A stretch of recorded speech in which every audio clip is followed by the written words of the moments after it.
Mount Yekeh Kolubah, Mount Nimba to Atlantic Ocean, Obomi Hills to Koijee, to educate, elevate, and promote.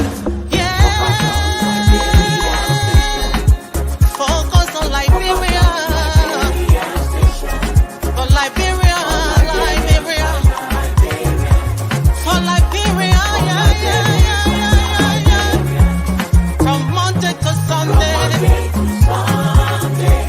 From Monday to Sunday,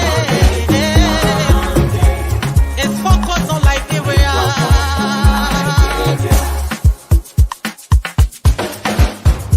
Talk about home affairs, in diaspora, current affairs, reliable information.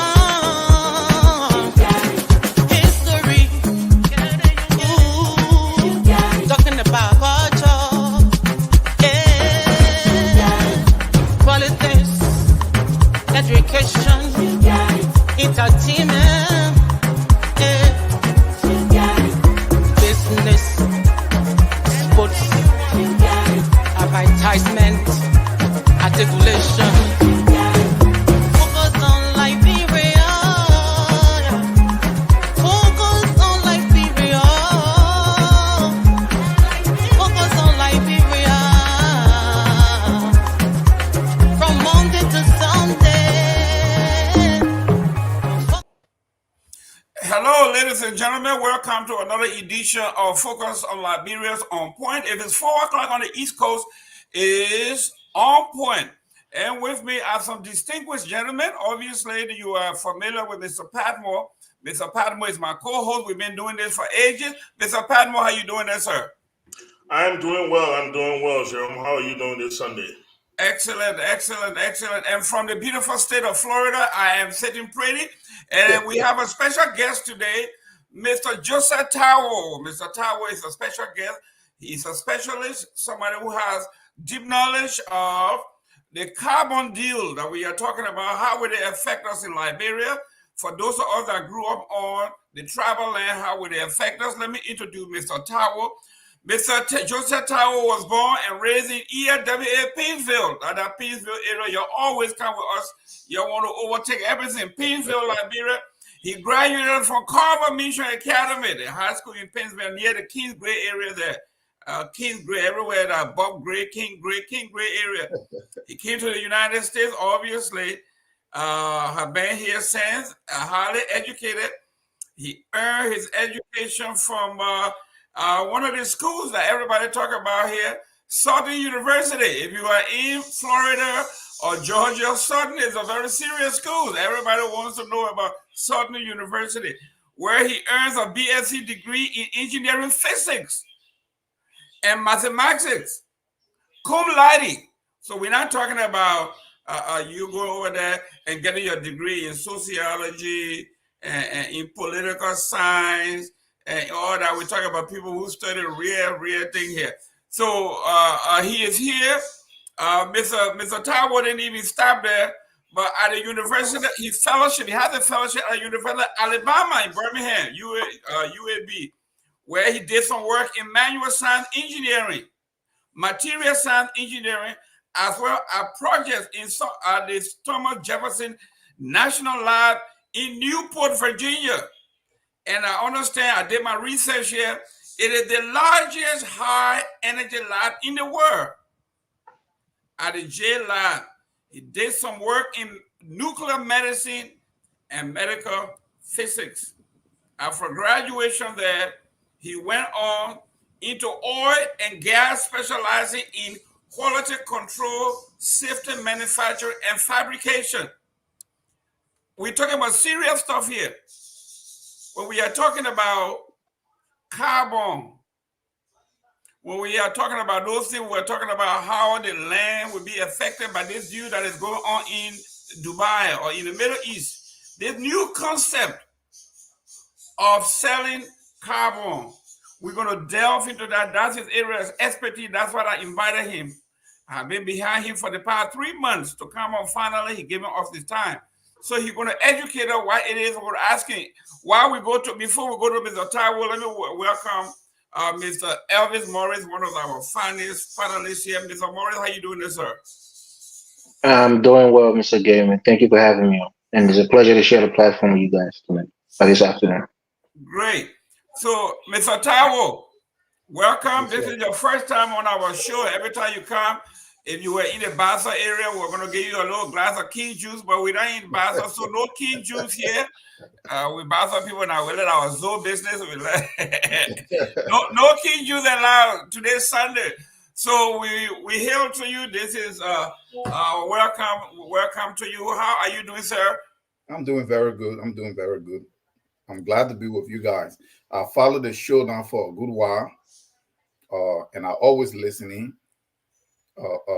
Both your section and Anthony section also I listen to all of those. I follow it. So, well, it looks like you and I have a lot in common. I got 3 girls. I got 2 which are twin girls. I heard you got all girls. Yes, 2 girls. Yes, 2 girls. Beautiful. We love girls. Welcome, Mr. Jimmy Eastman. How you doing there from the nation's capital? How are you doing? How is Joe Biden doing? How are the generals doing? The Washington Generals, is that how they call them? The losers, that winning team. By the way, my Miami Dolphins is winning. How you doing there, sir? Commanders, the Washington Commanders. Oh, Washington Commander. They don't command. What you got in generals? They lose everything. In fact, the New York Giants is not even better. They are not even better than the General. Go ahead, Mr. I agree. This year is not our year. But we in the nation's capital have a rainy day. And you know, as they say, sometimes when you own a team not winning, you can cheer for your Finland team. So we're looking to see what Baltimore will do. They in a neck-to-neck battle with the Chargers. The Rams. Rams, rather. Yeah, it's not easy. So, but you know, this the discussion today couldn't be missed.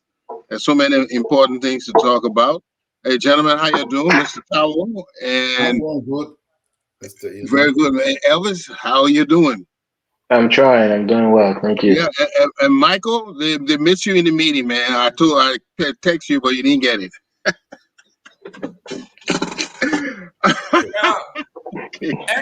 Excellent, guys. We are here today.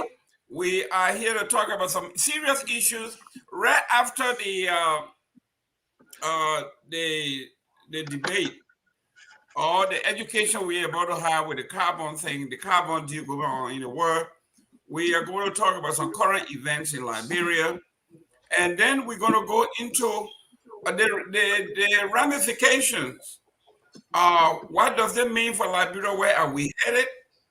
What is going on with the leadership? We will be talking about the House. The House of Representatives is getting hot over there. I know there are some folks on this platform that are lobbying for some folks, and that's fine. There's nothing wrong with it. You get your man, he has his agenda, you have the right to promote him.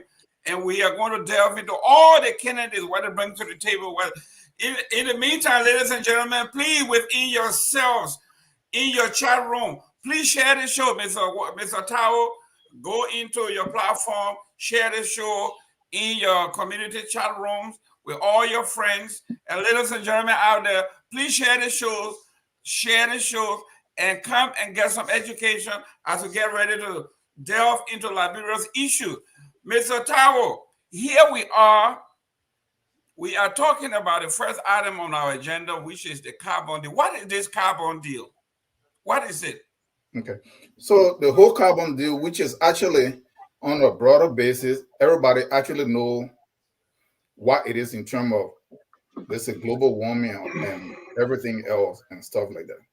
But this whole carbon stuff that is connected to what they call climate change or global warming and everything, and when you hear like forest reservation or preservation and all these animal stuff, all this stuff is linked. And the goal here was that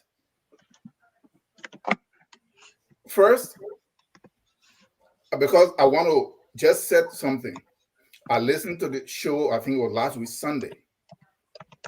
And somebody said that, oh, this is international community. These are international conglomerate like the UN, and they're the one that's setting this.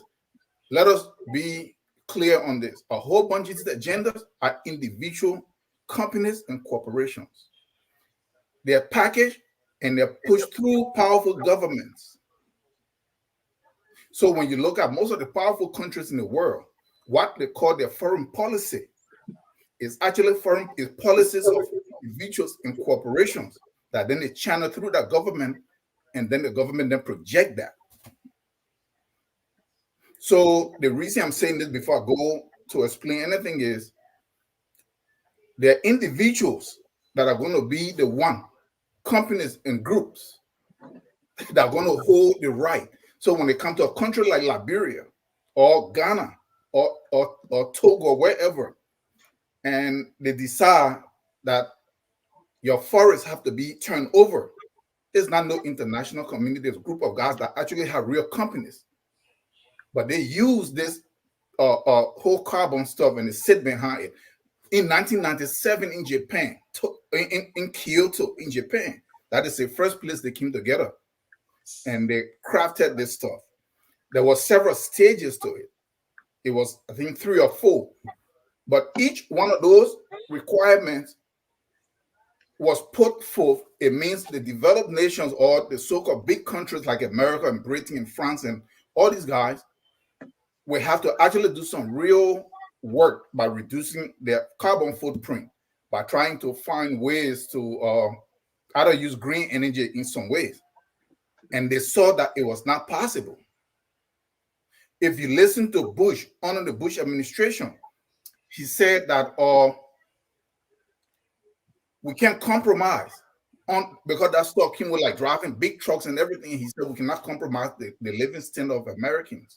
So if you find out the U.S. was one of the leading architects behind the Kyoto Protocol in 1997, from Clinton and then under Bush. But what happened? The U.S. did not sign up to it. Just like many treaties that you see of many organizations that the U.S. is fully involved in, they never signed up to it. But they sit behind it and they push. Okay, so they table that. But the main thing in that particular stuff is the one that called carbon trading. So they saw that every other point that was raised in the Kyoto Protocol, if they implement it, it will hold the industries and their corporations like the oil company and Shell and everything responsible to really do something. So they decided to table that. So they started to push the agenda that is the carbon trading. But what is the trading really?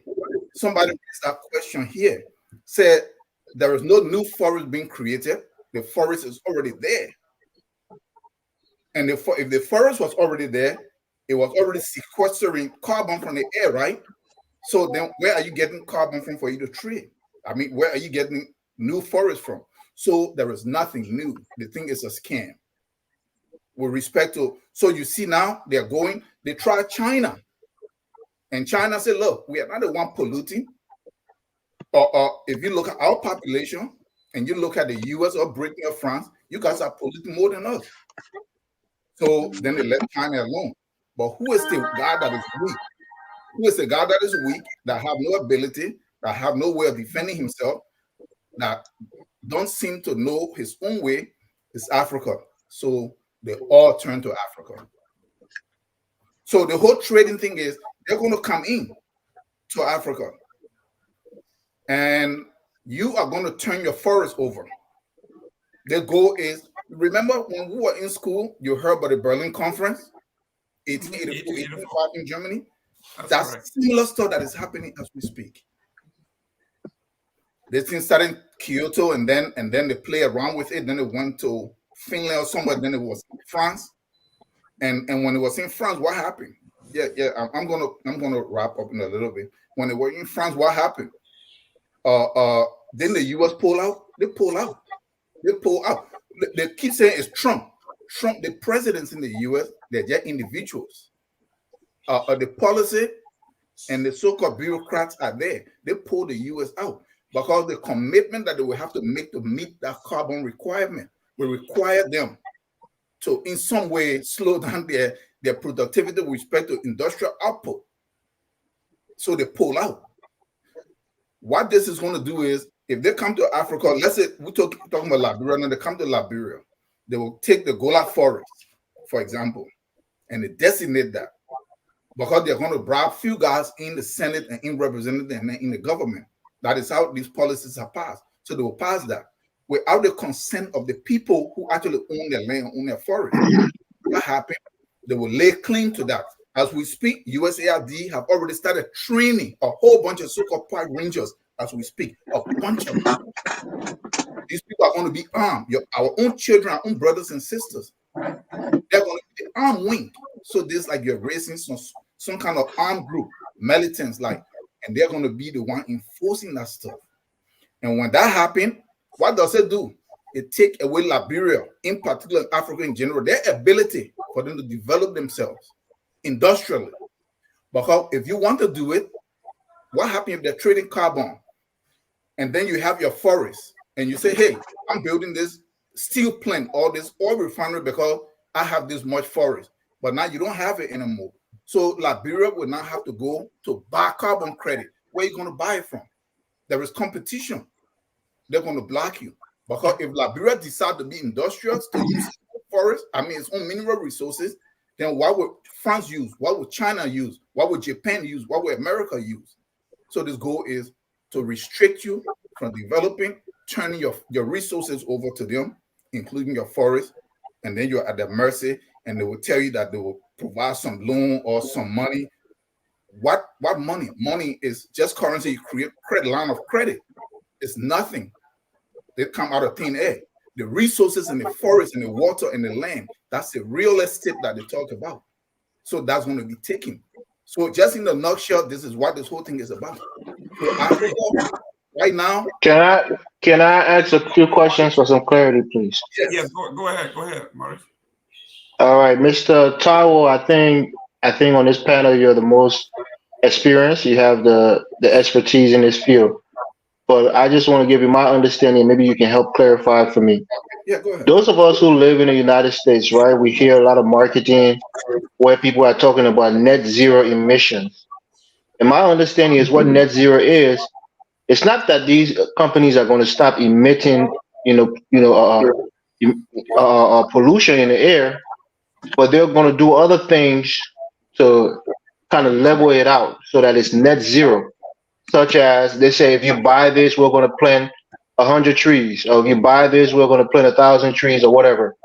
And we know that what trees are useful for in terms of producing, kind of sucking up, the bad pollution that we emit into the air. So my understanding of this forest thing, where you see people are training people in the forest, like in the United States, we have the forest park rangers, and they have arms. They're not there to take anybody's rights away. They're there to protect the forest. So if there are people who are in there trying to do illegal logging, people who are there trying to hunt, wildlife without having the right permit and things like that. And we don't have such a thing in Liberia. People who are there to actually protect the forest. So you have forest rangers who will go around making sure people are burning woods in the forest that could cause wildfire, that could burn a large swath of our forest.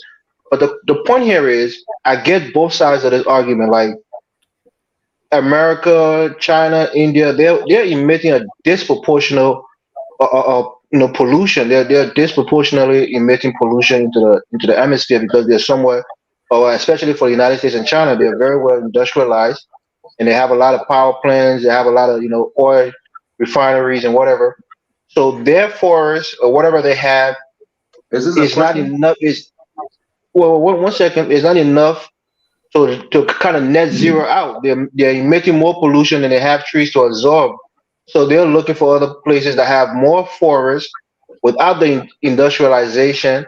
So they have a positive. They're not emitting as much pollution as they have forests. So my question here is, what is the fear for Liberia? Are we afraid that these people are going to come and take our forests and use it for what purpose? Are they going to log our trees Are they going to take our wildlife? What is our fear? Because we are seeing the hurt of climate change, erosion on our beaches, flooding and other things, but we're not getting any benefit from our forests that we're preserving. So what is the fear of us selling quote unquote our carbon? That's what I want to understand. Morris, were you born here or were you born in Africa or in Liberia? I was born in Liberia. I live in Irrelevant. Congo Town, right on the beach, and I've seen What, the beach what being eroded after I left. no, There's a lot of sea What is the, erosion. what is the ask that relevance of question that? again. Huh? What is the Yeah, relevance? ask that question, but let me uh uh respond to this. Okay, you asked the question. You said illegal logging. All logging is illegal, and this is why the government don't own those land. You see, this is where the whole thing is wrong, and this is where we have to actually be able to look at if we are going to be the one to be sitting on these platforms. The way in which we need to educate the public and our people is to understand the government.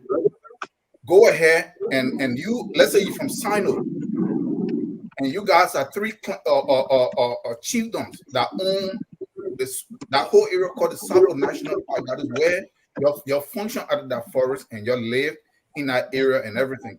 One day the government sits in Monrovia without ever consulting the people.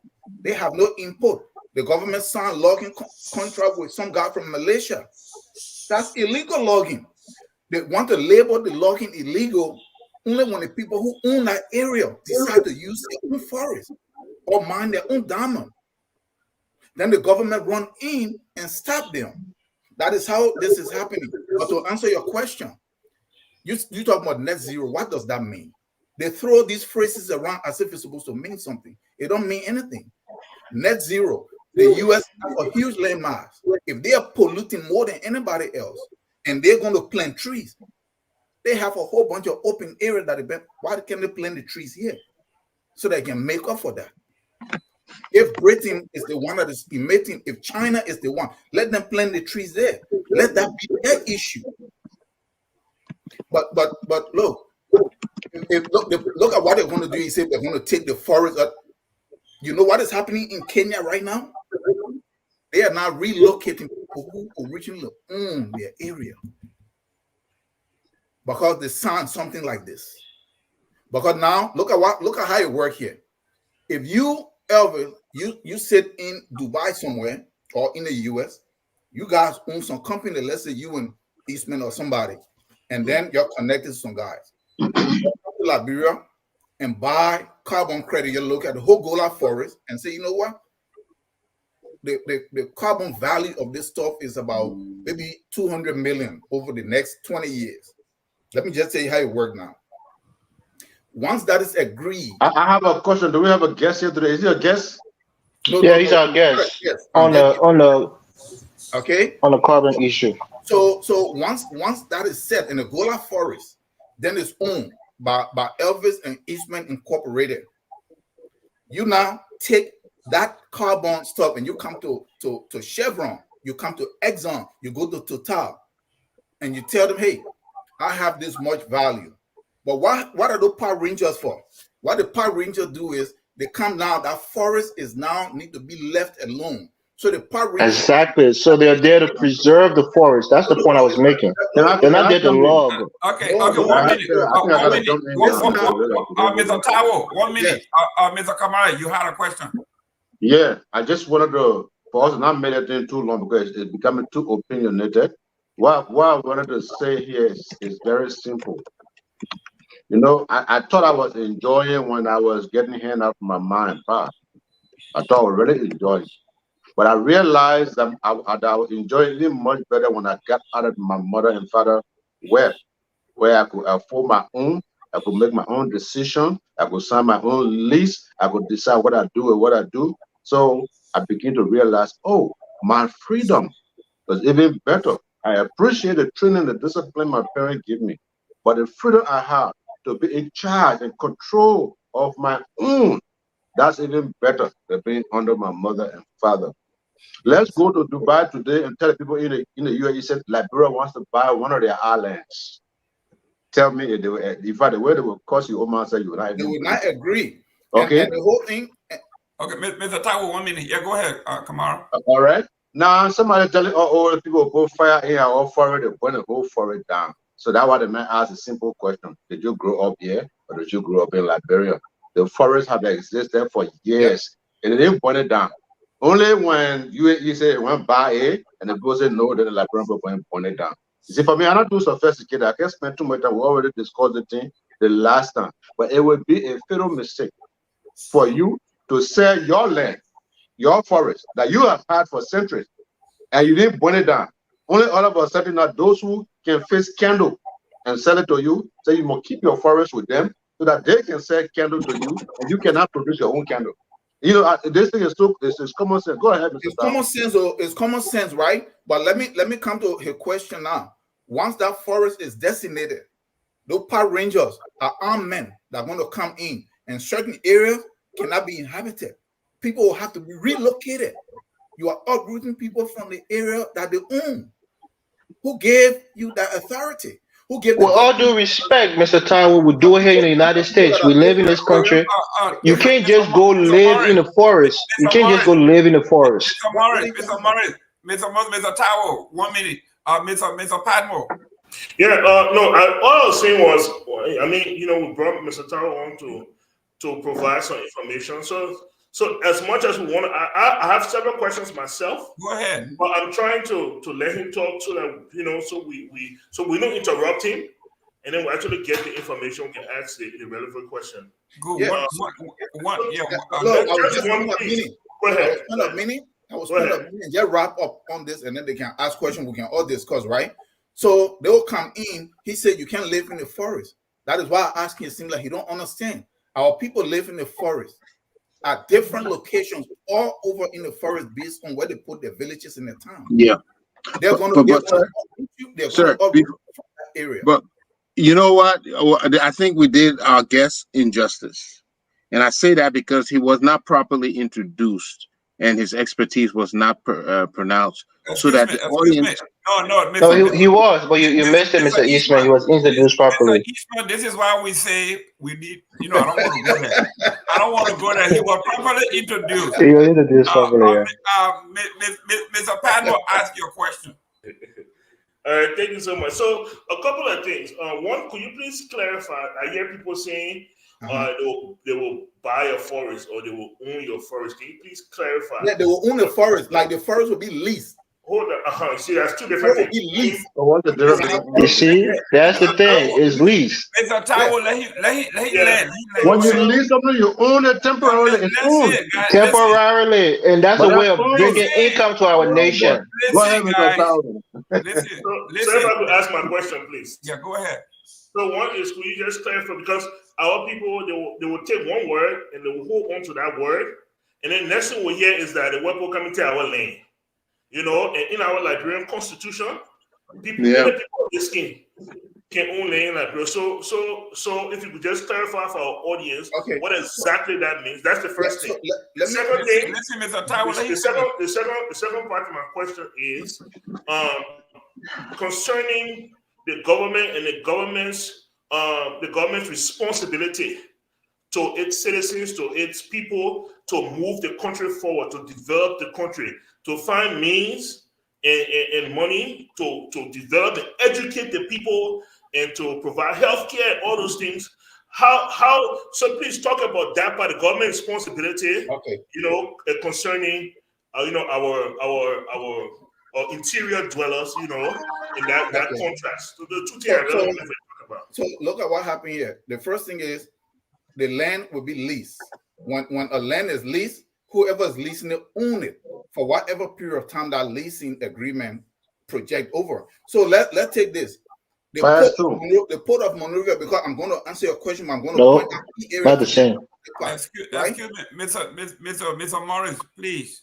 Go ahead, Mr. Taiwo. The port of Monrovia is owned by Liberia, right? But it was leased for 25 years.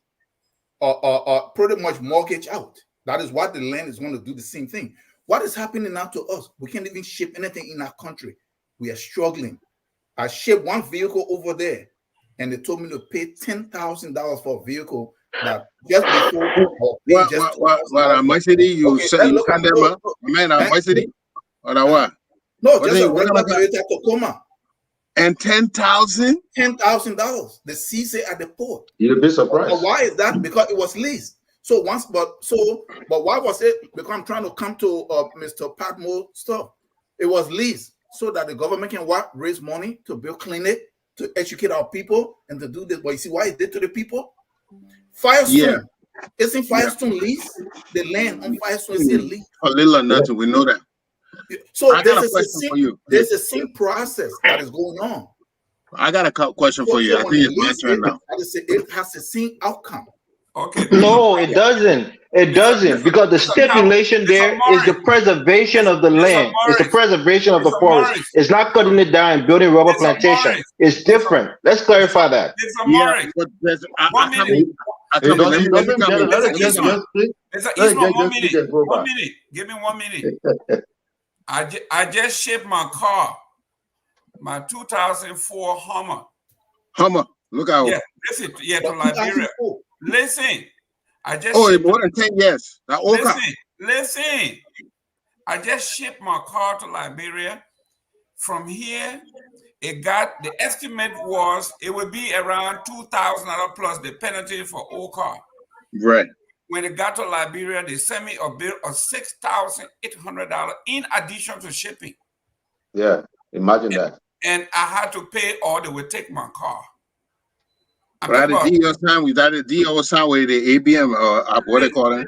Listen, the deal is with those where you have to deal with the ATM now. The APM terminal. Right, the people that own the terminal, which basically is beyond the reach of Liberian. There's nothing you can do. I had to pay that money to them because I wanted my car. Then I had to pay the assessment for LRA and all that other stuff in addition. Correct. Okay. So what he's talking about here is something that we can relate to. Mm-hmm. And I can relate to it particularly because every day I am getting, like now today, I got about 3 calls from the village that I grew up in Grand Bass on number 3. They need food, they need this, they need to buy meat. And I told them why they're not hunting anymore. And they told me there's a moratorium. Yeah. They can't hunt, they can't do all of those things. So now the burden has been shifted to us. We had to buy food from Buchanan to send to the village. So what this man is talking about is once the parks have been designated, and I think Mr. Kamara said the same thing. Once that park has been designated as a reserve, you cannot do those things that you did to survive. This is the gist of what we are talking about here. Yeah. But there's a lot to unpack there. But let's do one at a time. I'd like to do the thing in simple English because my brain not too good. The reason the whole carbon thing is some people that produce oil or that do all kind of factory and they putting carbon in the air, putting things in the air that are not good and making the whole world too hot. Yes. If we don't cut it down, we'll not be able to live in that place. The whole world will not be able to live there. That's correct. So everybody they met, they say we have to cut it down. They burning thing and making the place hot. We have to cut it down by 45%. Everybody gotta be responsible to cut it down. Okay, China and US, they the whites of all. They're the real people. So what they look at long down, they say, well, the forest, them, and the rivers and the sea, some of those things can take the carbon from in the air after they put it there, at least. So if you get forest, if we need to have more forest so it can take some of that carbon from in the air. But what these people trying to do now, they say, oh, since Liberia get plenty forest, we will lease their own so we can make more pollution. That's correct. Which is wrong because the whole idea is to make less pollution. Okay? If anything, if they don't want us to use our forests, the whole world now, they're supposed to give us technology incentive. They're supposed to be bringing new technology to us, not giving us money. What money will do for us Tomorrow that money will go somewhere we'll never see it. They're supposed to be giving us technological incentive to improve our schools, to improve our daily life here. But instead, they come in past back door and say they want to give some people money. That's why the whole deal is not good. It should come in technological advancement. Say, okay, since y'all don't know how to, y'all don't have the equipment, the knowledge to make less pollution, we'll give you the technology, and so you'll be less. That's how they're supposed to give it to us. Then we say, okay, we'll lead the forest, since you will show us how to make less and give us some benefit on technology, then it's all right. But no, they come past behind and say they give you our money, and our money will not do nothing for us. We all know that. We all know that. Mr. Tao. Yes, sir. And this for Mr. Kamara, I know you guys, but this is for you in particular. If China, the Middle East, and the United States have all the desert and they have the technology to grow trees, to grow forests, why aren't they replanting the reforestation? Why they're not doing it here to help with the emission that they are doing? But they are saying we want to develop our country. We want to boost our economy. In the meantime, you guys should not move for the next 30 years. Thank you. You should not do anything that has to do with man. Amen. Yeah, go ahead, sir. You see, it's one thing for us to try to discuss these things, but for sometimes it's not even worth it for if we don't understand the historical background of the people that we are dealing with. You have to go and study it first. There are several factors to why they're doing this. See, the question you are asking is because the whole carbon scheme stuff is a scam. That is why they can do it. That question you're asking. Okay, so this particular stuff that they're coming up with, we're taking Liberia because they're targeting the whole of Africa. But we are talking about Liberia right now. So if they stop our people from hunting, they stop them from farming because that is what it's going to lead to. They even stop them from using any of the water resources. Where do they get food from? So if you can produce food, who's producing food? The US, Europe. You are a market. Food. They are a market. So there is a lot of dimensions. Thank you. So this is not just a common stuff to just say no, they will take the forest first. Then you depend on them. That's what I said. Yeah. Let me tell you one thing. You know, one of the policy point of the US, if you control oil, you control nations. If you control food, you control people. Excellent. Now, Mr. Yeah. I'm putting my hand up, but I don't want to interrupt. Put your hand down. Mr. Padmore, I want you guys to listen because we spend a lot of time. We'll bring Mr. Taiwo back next Sunday so we can continue this. But all of us here, Mr. Kamara, Mr. Morris, Mr. Eastman, we were all here when Exxon began the oil block thing in Liberia. They said they were coming to explore, and the oil deal was going to benefit the Liberians, and they came over, they cut the land into blocks. And few Liberians and international folks came to buy oil blocks for little or nothing. And within a split of an hour, they flipped it. Some people paid $200,000 for it and flip it for $5 million. You understand that? This is exactly what is happening here. People are going to buy forests in Basa, in Nima, and then they will turn around and flip it for more money. Mr. Padmore, you were here. You saw what happened to us with the oil block. Look, how should I say it? I'm a businessman, okay? My obligation is to my company and my shareholders. That's my obligation. When I open a business in Liberia, I expect the Liberian government to have an obligation to the Liberian people. I, as a businessman, I cannot have obligation to both parties. Like people went into Liberia and flipped oil blocks for millions of dollars, true, but they didn't steal it. The Liberian government willfully gave it to them. Probably sound some background. What I'm saying is that we have to protect ourselves and our future. Okay, I'm not an expert in carbon to tell you what this is right, this is wrong. I look at it from a layman's point of view. But what I will say is that the Liberian government has a responsibility to protect the Liberian people. They also have a responsibility to educate us on the process. So, for example, we're talking about the forest. All right. And we're talking about maybe if we give everything away, then we'll have to buy food. Then why give everything away? Why not give small away?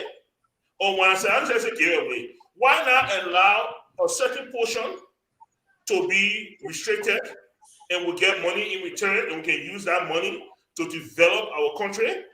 And then we'll keep a certain portion that we can, and we'll keep a certain portion that we can plant our food. What if 5 million people? How much land we need to plant food? So that's my perspective to that. Is that when we talk about Firestone, we talk about Lamco, we talk about APM Terminal, those ones did not come to our country and pull us at gunpoint. We sat at a table and we negotiated a bad deal. Time in, time out. And Liberia needs to start negotiating good deals.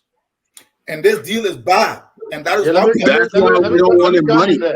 Good. Let me go in there for Mr. Kamara, you are representing, we're not representing, but you supported a new government that come into power to do all these things right.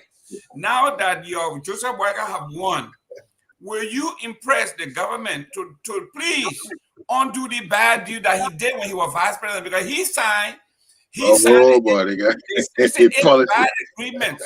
He signed over it. Now that he's here, the ATM terminal, Joseph Weah signed that. Now that Joseph Weah is he going to redeem himself? Let me say something. I wanted to speak on something that Mr. Pamo said. Go ahead. You're trying to politicize stuff here. Look, let me tell you this. Let me say this. The reason why we are talking is because we want to protect ourselves. Yes. The government cannot protect you if you don't protect yourself. The government can only do ever so much. You have to push the government. The government works for you. You employ them. You tell them what you want and what you don't want. Now, talking about bad deals, what we are saying is there should be no deal in the first place. You're talking about negotiation. This is why we decided to give this thing to a bureaucrat and not a businessman. Because everybody, business boss, I'm a businessman. No, we are, listen, if Joseph Jenkins Roberts, if President Gardner and other people, even President Talbot and other people decided that they were going to mortgage the entire Liberian land, we will not have no land that our ancestors passed down to us. They protected those lands for reasons. Any attempt to give it away to those who they protected those lands against. Look at the Constitution. You might declare it biased as you want to declare it. The reason why they describe those things in the Constitution is to protect the very land from those people. They come to you with a few $1 million. You want to make a deal. No deal. No deal. No arrangement. No discussion. We have had this national park. We've had this forest from Lofa County to Bapolo to Sano. I went through the Sapo National Park. You can be through that park for nearly an hour. Get through that park. Our people never cut it down. They didn't burn it down. It's been the time immemorial. What we are saying, what we recommend to our people and to our government is, look, we can also become an industrial country.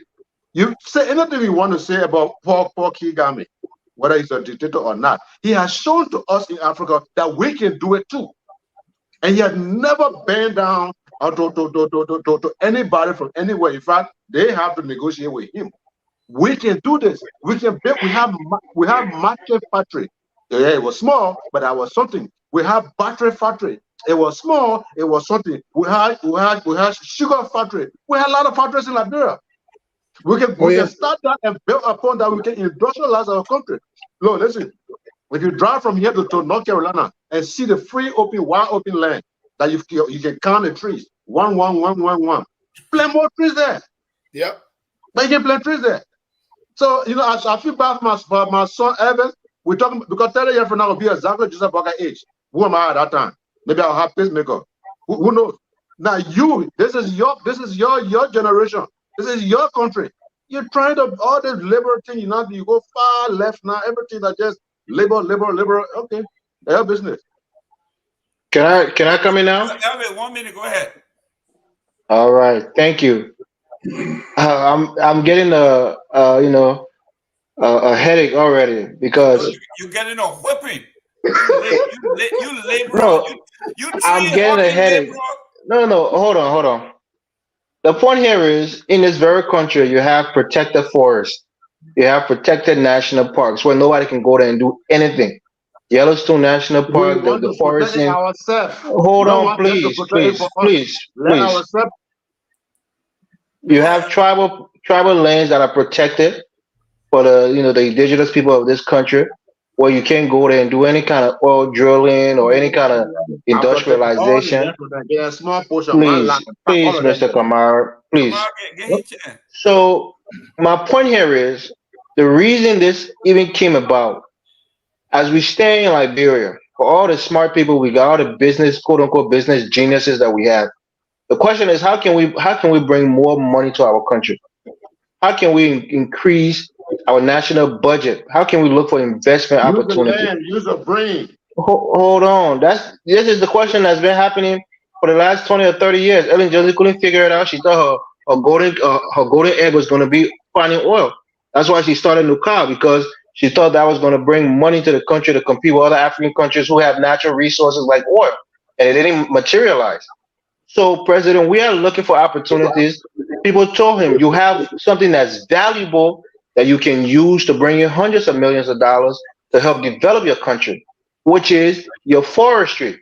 You can sell it for carbon, credit, and use that lease the land to other countries who are emitting high pollution, so that they can balance out their emission and use that money to develop your country. Now, the second part of this, if you say that the deal is bad, like Mr. Eastman said, we should trade for technology rather for money. I tend to agree with that. We can renegotiate the deal. But the point is, this is income coming into our nation. Otherwise, that our forests will just be sitting there for the next 100 years and not bringing anything to our country in terms of finance. Because you I get So no when people, patience. right? So when Income people coming to talk our nation about up to 4 billion. Up to 4 billion, nothing happening. No car road, no hospital, no running water, no electricity. You want to see income again? Okay, Mr. Elvin. Mr. Kamara, let me just finish up my point. Let's Yeah, move let on me to just the finish up my point. My point here is this was a quote unquote ingenious way to bring more capital into our country. Now you can argue the details, you can argue the minutia of the contract that we're signing, and we can find better terms. That's the part we should be arguing. But if we're just sitting on this forest that is quote unquote valuable in this time where a lot of countries are emitting high pollution, and we can use it, to our leverage to get money or technology to better the life of our people. That's the opportunity we need to take. We don't have oil where we can get tens of billions of dollars on a yearly basis. We don't have it. Our iron ore is not as valuable as it was before. We're a poor nation. People keep saying we're rich. We're a poor nation. We have to find innovative ways to make more money from our natural resources, and our forest is one of those natural resources that we have to find ways to make money from. That's what the president was trying to do. We can renegotiate the terms, but we need to make use of our forest in some way. Mr. Taiwo, close on this. Go ahead. Yes. Okay. So to close on the points that Elder just made about how you find money and how you do this and how you do all of this stuff. You know how we find money? Take control of the resources, the natural resources that is already in the hands of multinational. Let control our own iron ore, open our own iron factory, produce steel, sell it to the world. Add value to this steel, our own diamond. Let's take over our own port again and run that. The Liberia does not have light, right? In the 60s, when Tubman and built Mount Coffee, it was meant to generate only about 60 to 64 kilowatt or so, maybe, of electricity. They said 88 also, but it was around there. 64, right? 64. Mm-hmm. Okay, 62. So what happened when the stuff got damaged during the war? I'm coming to a point here because everything, all the international terms, as if it's supposed to mean something. Do you know how much they use? This is World Bank project on Ellen Johnson Sirleaf. $1 billion for that Mount Coffee that can't even supply beyond Mount Coffee. That's stealing. That's Liberia's money. You are indebted. Nobody come from anywhere to develop another people. Everybody come from them to loot you. The wealth you're talking about, Liberia is not rich. Liberia is very rich, but you know what? The wealth of a people is not in their land; it's in their head. If you have the right mind. Wow. That's another You perspective. say that, and we have a high illiterate rich, and you say we're rich. How can we be rich when most of our people is illiterate? So our minds are not developed yet, so we're not there yet. So we're not rich. This is what he's talking about. If you want to invest, you got to invest in the mind first. Yes. Go ahead. So our minds are not developed and they're not invested in, so we're not rich yet. It's the right That is the reason. and the right orientation. That is what that is the reason I say technology. We should ask them for technology and training. That's the reason I say that. Because when they bring in technology, they bring in knowledge to you. And now you know how to do things for yourself. And I agree with Mr. Eastman, but we can do that ourselves. We can train our own country. Okay, guys. That's why we send our minds to America and China to go to schools. Because they have the knowledge that we don't have in Liberia. Listen, Mr. Taiwo, close on that, and I'm asking you to please come back next Sunday for us to continue this, because we have to educate our people on this. We don't know what's going on. Go ahead, Mr. Taiwo, close. One minute. About transfer of technology. The transfer of technology should be on all of the old resources that we already give them that we're not benefiting from, not our forest. The forest should be completely off. The land, that's the land. Or people with land. They finished selling the Wallagishi Mountain, my man. It's too late. They finished selling the Wallagishi Mountain. Let me tell you. So they took it. Okay, guys. Right. So, I think we need to move on to another topic. We're almost an hour into this one topic. Thank you very much for the expertise. Thank if you, you have brother. time next Sunday, I want you to please come back, because this is so important to us. it is. We have to continue this, and then it may become a movement where we have to put, like Kamara said, we have to hold our government feet to the fire. If they know in advance that we know what they know, then maybe in crafting these documentation, they will have second thought. I appreciate you for coming on this particular topic. Please stay tuned. We want to bring you back here so we can continue this, because I, for one, we know what happened to Liberia.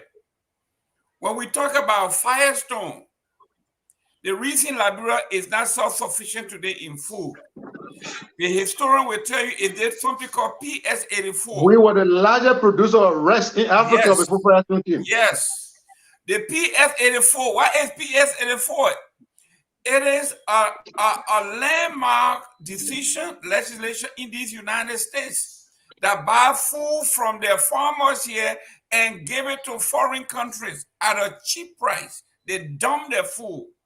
So Firestone, when all the farmers, the young men and women that could farm around the country, they brought them to Firestone to work for Firestone, and the United States government decided to provide the food that they were producing outside of their country, of their counties. And today we are stuck with Pusawa and the rice that Firestone gave, that Lamco gave, that LAC gave. People do not go to the farm anymore. At the end of the month, they get a 100 bag of rice and a tin of oil. Yes. That's correct. This is the same thing that's happening, and I like what Mr. Taiwo said. If you don't know your history, you are bound to repeat them. We don't want to repeat it, Mr. Morris. We are educating you on the mistake we have made. Mr. Morris, man. Y'all talking about Firestone? One second. They were talking about how the Constitution protected our land from white people, but those same people sold the land to the white people in Harvey Firestone, and they built plantation on the land. This is different. Nobody is going to build any industry on that land. They're preserving the forest. This time around, let's move to the next topic. Ladies and gentlemen, please do us a favor, share this show. Let's talk. This is important. We're going to come back to it. But Mr. Padmore, prior to the guests go, no, the guests can stay on. The guests can stay. All right. Mr. Padmore, in the back deal, when we were in the back room, and I'm going to put you on the spot here. Go ahead. We are talking about the election of the next Speaker of the House. And we are talking about how important it is, and it's heating up. We are hearing these, Fanatic Kofa, Thomas Fala, and I think you are lobbying for Musa Ability to be the Speaker of the House. Hassan Ability. Okay. Musa Hassan Ability to be the Speaker of the House. My people, when you're talking about carbon deal being bad, this man is trying to sell us a bad deal. Musa Hassan Ability to be Speaker of the House. Tell me, Mr. Padmore, what kind of demon has gotten into you to sell us a bad fruit like this, and you say you're going to turn this thing into sausage. It's going to look nice at the end. It's going to taste good at the end, but we shouldn't look at how you make it. How do you make this sausage, Mr. Padmore? Tell me. Look, the Liberian people came out and voted for change. There are 4 people running, or 4 people interested in the position. 3 of them have already been there.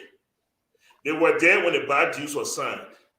Speaking about bad deals, they were there when the brown envelope were being circulated. All 3 of them took the 30,000. The only person over there that represents change is responsibility. Doesn't need the money. Who gonna bring money to? How much money you gonna bring to the Musa Ability? The men are men.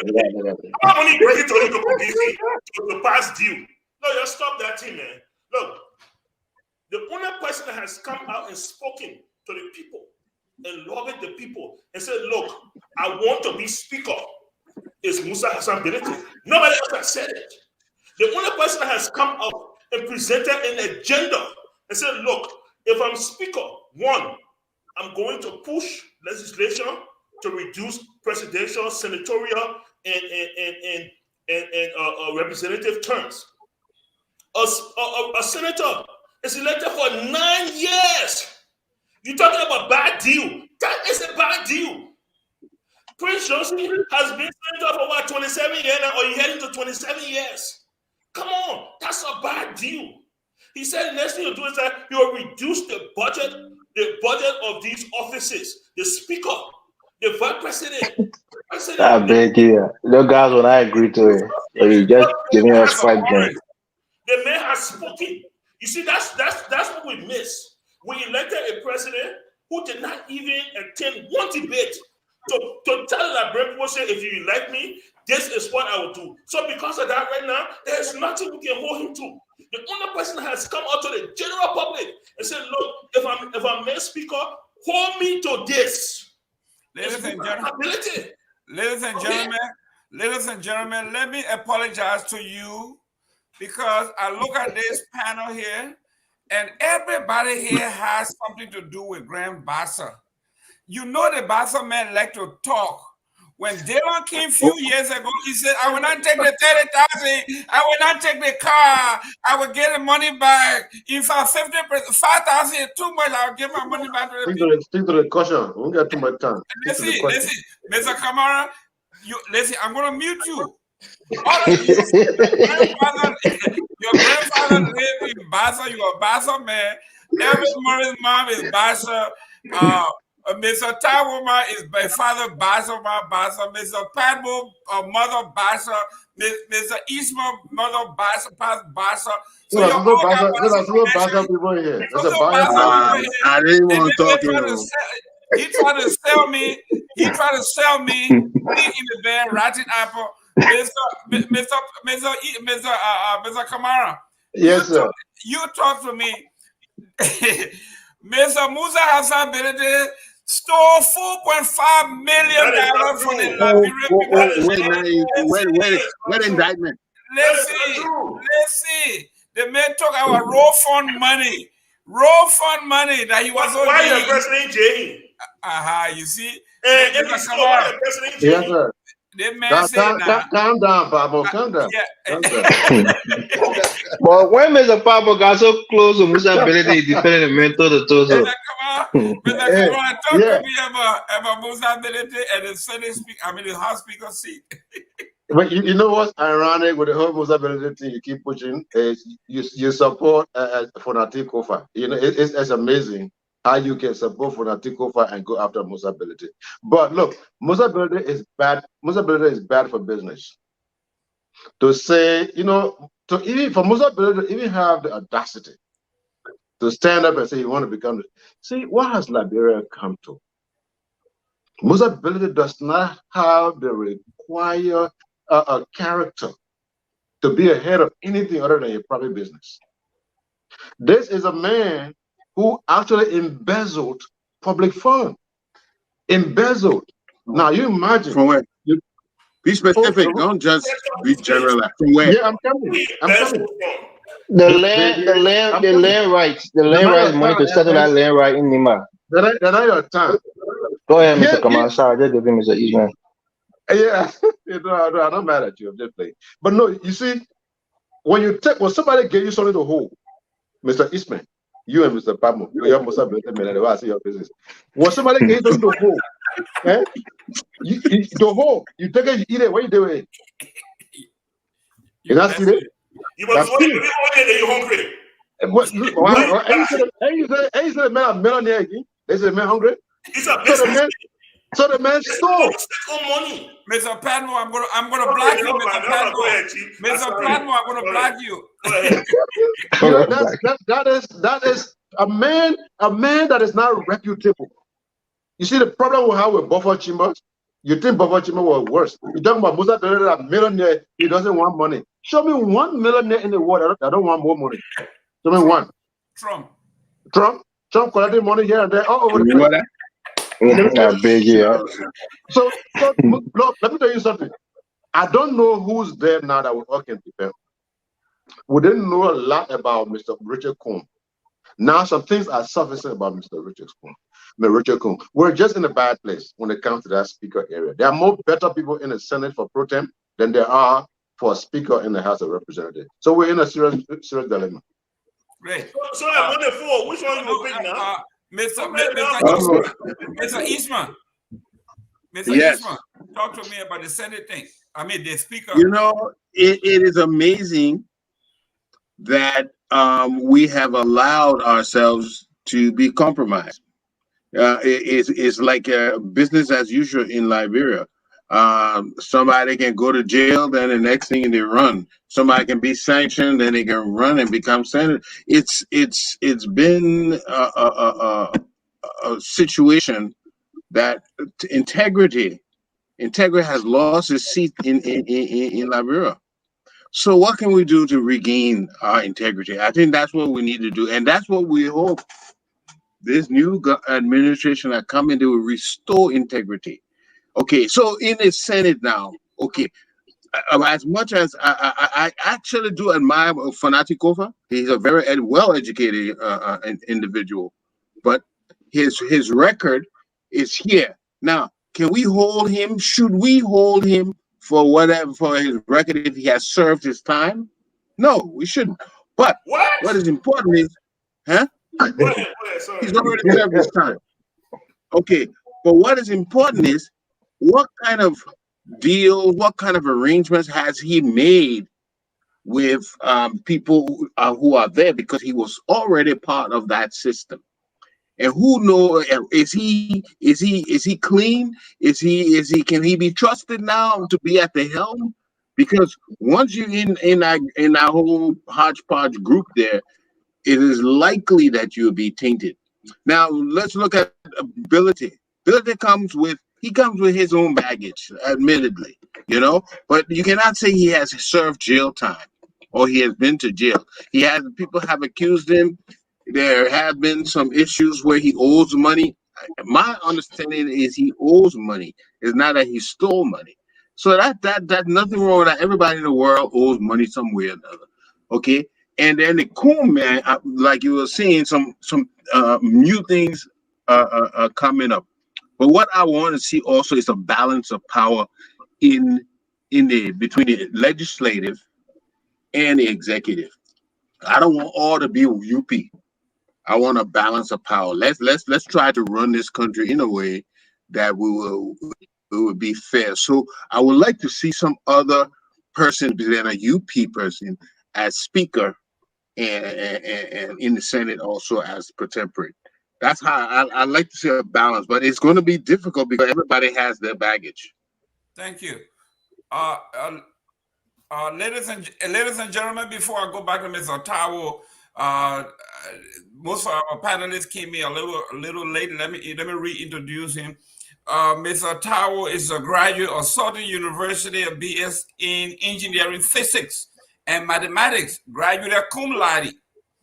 He also fellowship at the University of Alabama, where he worked in material science and engineering, as well as the Thomas Jefferson Project in Newport, in Virginia, the largest energy lab in the world. He also worked nuclear medicine and medical physics. So the gentleman knows his stuff. Yeah, so when the man tell you we can do it ourselves, he know what he's telling you. We can do it ourselves. Yeah, so what we are saying here, Mr. Tawo, this is beyond your field of study. We're talking politics now. We're talking about. No, I talk politics, economics. Okay, so we are talking about. Tim O'Neill used to say, "Everybody like their own crooks." Here we are. These guys say Mr. Billington, yeah, he's a crook. Yeah, that's Eastman. Yeah, Eastman said he never been to jail. At least he never been to jail. So if you are a crook and you've been to jail, you are around with him. This other man said he's a crook, but he's a millionaire. So millionaire need no money. Mr. Tawo, talk to me. Okay, so I follow politics very well worldwide, and Liberia and everything. But what is the issue that we are having when we're talking about the repetition and moral of these people, right? But this is the democracy that the West have given us, that they're imposing on us. Maybe, I don't know if people on the panel are aware, but more than half of the U.S. Congress people are ex-felons or some kind of, so there's the only area that you can have commit a crime and you can still serve. Yeah. You can be president in the U.S., not just him, a bunch of them. Yeah. Maybe more than half of them. So you could be in handcuffs and run.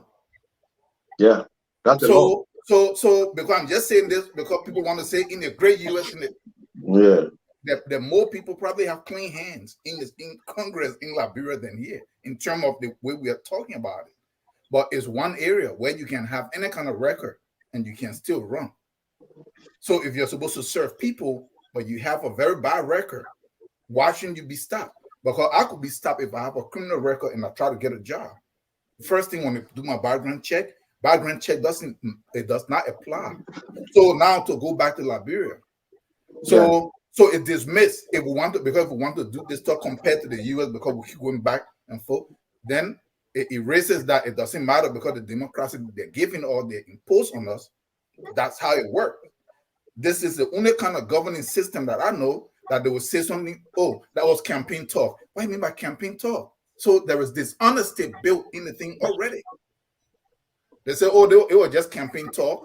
So the people, so you are not honest, right? Because you're telling me I'm going to make all the roads to be drivable in 100 days, and then I'm not picking anybody because I don't support no political party.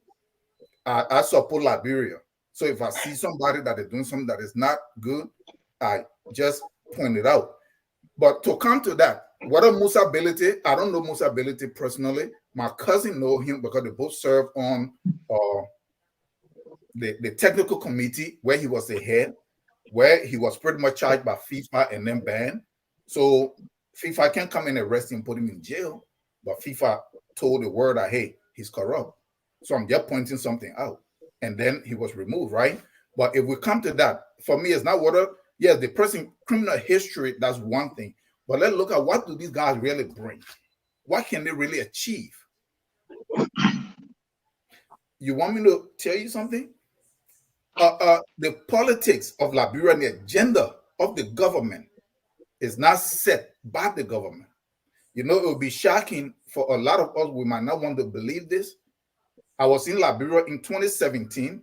I stayed for the whole year, and there was debate going on. You know, when the presidential debate was supposed to take place, and everybody was saying, "Why is Judge Weah not coming to debate?" You know, and all of this stuff. Oh, because he's not educated. And I was telling people, and I say, because he's not wasting his time. First, based on the political atmosphere, those guys are beneath in terms of popularity, right? So, like Donald Trump, he's doing the same thing now. What he's not taking part in the Republican debate because he don't need that to be able to garner the vote that he needs. But in that, I listened to the debate and comments and all these people, and there was one question that they kept asking. They all kept making all these promises, and the one question somebody asked was, "How are you going to do these things? You're going to build road. You're going to build this hospital. You're going to do this. How are you going to do this?" None of them could answer that question, and it's true because the decision on how these things are done is not from them. I will give you a scenario because the reason I'm asking what do they bring to the table and what can they do, almost all of your laws that are passed are written by you. It's not written in Liberia. It's handed to you. One of it is the land law, and that land law still linked to the same carbon so that we're talking about, finding ways to restrict the Africans of their land. I went to try to get some land, and I was looking at agricultural land. And the terms that I saw making it almost impossible for you to buy land, you can see them trying to stop you. So there was a quick reference to the LRA and the Land Authority. So I pulled a quick reference and I started looking at it. I found a deputy director for LRA, and I said, hey, there is no way that Liberians wrote this. An African is not going to look and write this. Where you came from, I'm trying to buy some land. You're telling me that I have to pay 6 years tax, 5 years back. Why you mean I go 5 years back? And then if the land is in the city, if the land is in the city where they want you to push you off of the mainland, it's cheaper on the taxes. When you move up into the country, 4.5% of the land value. But you see, we have to recognize it and we have to catch them where they are. So he had to admit, he said, man, it was International Express that wrote this, USAID. They are writing your laws. Yeah. So Musa Belite and all these guys, all Nati and all these people, they're not going to really do much. Those places are ceremonial areas. So the reason I'm bringing this up is that because if we understand these things at the elementary level, it allows us, the people, to think better and to try to find ways to kind of pull ourselves from under these. You know, I like you already. I got one person on the show that can think just like me already. I like the man already. You see? No, but listen. So that's the issue. But I will conclude. He has converted me. He has Mr. Gabriel, let me get my 2 cents in here, please. I said the man myself thinking the same direction. On this, Mr. Taiwo, so we can move. Yeah, let me conclude on my point real quick. So when I pick up the stuff, I was trying to get some land in Grand Bassa, like around St. John area. I never owned the land. I got there, they're telling me I should pay 4.5% of the land value. It's a whole bunch of money that almost equal to what I'm buying the land. So I'm like, no way, I'm not paying this. So I took and when they're doing this thing, you have to watch. They know that the people are going to put up some kind of resistance. So what did they do? They quickly inserted something that if the land does not have a declared value, if the land is a tribal land, this is people who are not part of your culture. They're writing that the land at the end, it is $25 Liberian per acre. So I saw that because I was reading through the document. Once I saw it, I said, okay, you know what? My land have undeclared value. So the lady said, oh no, but your land already said this is the amount. I said, well, it's not probated yet, so it's not. So I said, I'm going to take this, tear it up, go back to my surveyor. We're going to plot another one. We're not going to put anything there. I come back here, give you. I can't help myself. I can't help myself, Mr. Kimatawa. Let me just come in there 1 second. Yeah, 1 second. Yeah, you remember there was a debate? You remember there was a debate pushing George Weah to open land ownership to everybody, all race? Yes. That was the reason that stuff was in there, because they know the average Liberian will not buy it. And therefore, they will push a guy like George Weah, and George Weah will pass a law making the Lebanese, the Indian, and everybody citizen of Liberia. Then they will acquire that land. This was put together on Ellen. Yeah. The whole LRA. So I went ahead. They thought I was joking. So I took this stuff and I started coming down the stairs. They're about to get in my car. So they chased me down. They came and they said, let's go to lunch. So we went to lunch and they started writing some stuff. I said, look, me, I'm country boy. I don't know the number. If I don't pay $50 or $100 for this stuff, I'm not doing this. So we went back and forth. And I gave them $100 and they gave me my certificate. So you see, so so the point here is what ability or whoever come in Our laws are not written by us. The policies are not written by us. When we come on this channel, it's good for us to discuss these things over. Let me know, because I want to conclude something here. You see, all this look, the time, Mr. Gamer, come on, man. no, who becomes speaker on all this stuff is very good. But the things that we need to look at, how these guys are dismantling our country, our culture, and Sweden, trying to tell us that we can practice our culture. They're putting stuff in the bill to give representing senators some money so that they can ban Poro and Sunday, so they can ban that one. Yeah, man. What is their interest? Thank you very much, Mr. Morris. Go ahead, real quick. Look, real quick. Deliver.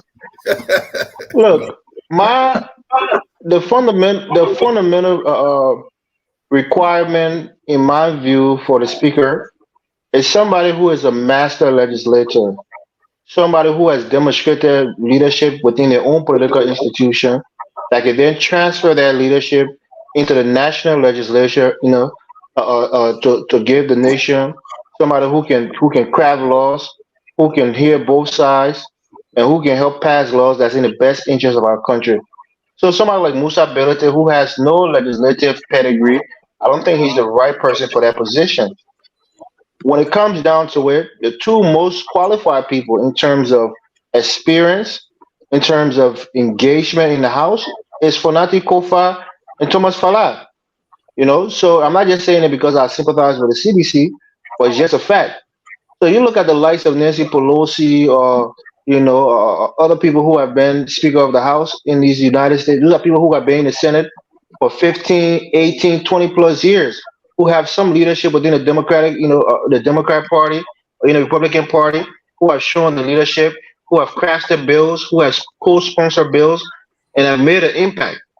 So when Mr. Taiwo, all due respect, with all your education and things that you have, I think some of the things you're saying here is conspiracy theory, because you're not talking about our future legislation that we're going to pass. You're talking about what was quote unquote passed before that you think was influenced by outsider.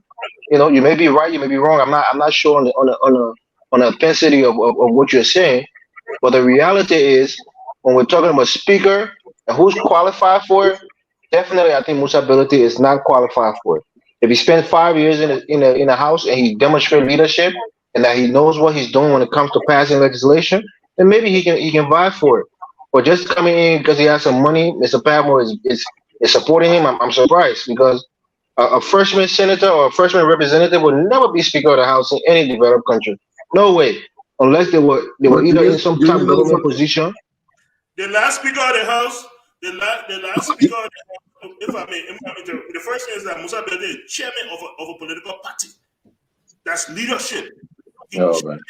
He's not just some flag person. No, I said political leadership within the House. So you have to be already in the House and be a leader in your caucus or leader on a committee, and then you know how it works in the House and you know how to govern within that space. He's not. He isn't there yet. If I may understand you, so the House is corrupt.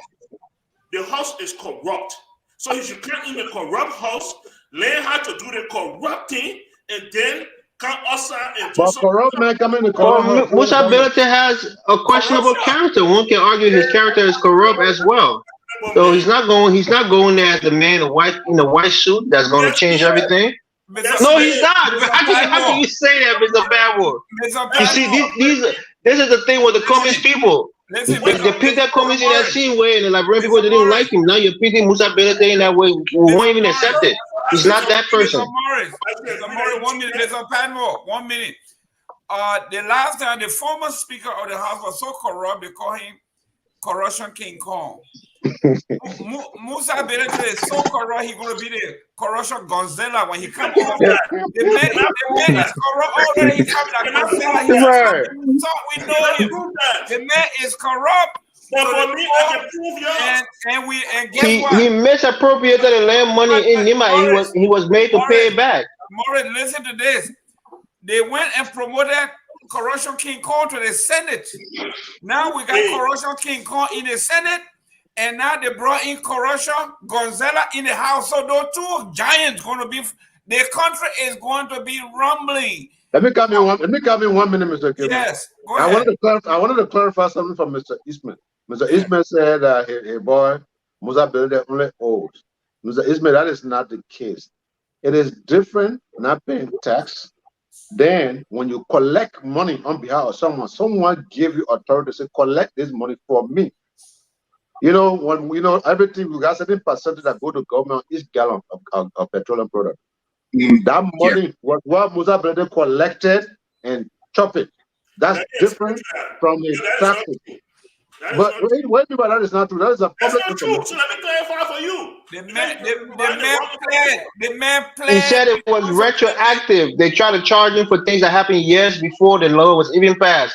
That was his grievance for in that case. Musa Benete is a businessman. When a business has cash on their books, they don't sit down and be looking at it in the bank. They invest it. Not if it's not your cash to rightfully invest, Mr. Pedro. That's theft. If it's not your cash to invest, that's theft. Mr. Pedro, today is a bad day for you, Mr. Pedro. Today is a bad day for Padmore. This man is a brilliant man. Today is a bad day for Padmore. Mr. Padmore, today is a bad day. But tell him when you go to the bank to collect money, the bank doesn't give you money. The bank does invest your money, but whenever you need to give it to you, that's the law. If you don't have money to give to you, do you think the bank give you money? Ladies and gentlemen, we have come to the end of this topic. Now let's go to the Senate. Let's go to the Senate. But no, we can't talk about Funati Profile. You want to talk about Funati Profile? No, you want to talk about Funati and Thomas Fala? No, we can't judge this. We need to go to Joseph Boakai trip. We're going to the Senate Pro-Temp. Mr. Eastman, in the Senate, who are you looking at there as potential Senate Pro-Tempore? Wow. Let's start with our guest, please. Mr. Eastman, please, I beg you. Let's start with our guest. Let our go first, please. Please. Mr. Padmore? Okay. Mr. Padmore, I'm going to ban you. I told you, I'm warning you, I'm going to ban you. Mr. Padmore, Mr. Eastman, your candidate in the Senate, Senate Pro-Temp. Mr. Padmore got something under his sleeves. I'm watching him. Go ahead. You're very sneaky. Yeah, I know. That is a very good, a very interesting thought. The politics of missed right now. I know the UP group trying to push Yumbi Lawrence.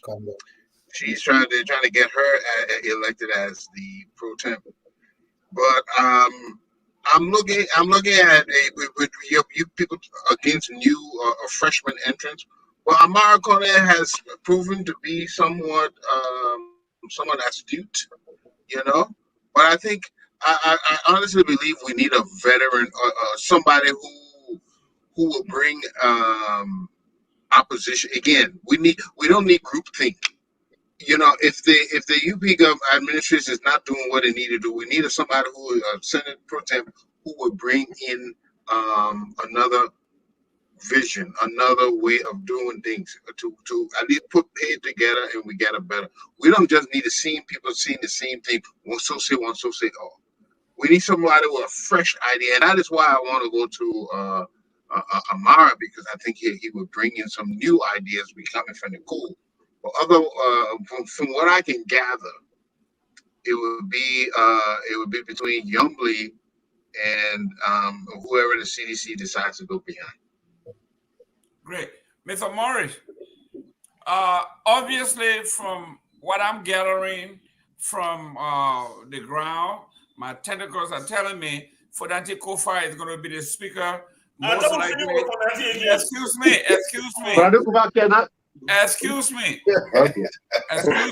I'm going to block you guys.